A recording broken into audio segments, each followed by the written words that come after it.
kestää ja pilkkaa. Kestettävä on, mut anteeksi hän antaa, vaikka tuskaista se ois. Taivaan Isä antaa anteeksi, jos sinä annat myös.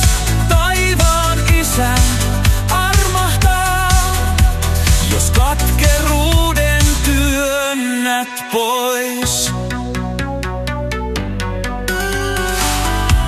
On vainoaminen hurjaa näin lopun aikoin. Aktivoinnit seuraa, ei rauhaa olla saa. Mut uskossa on turvaa, täs hengen sodassa.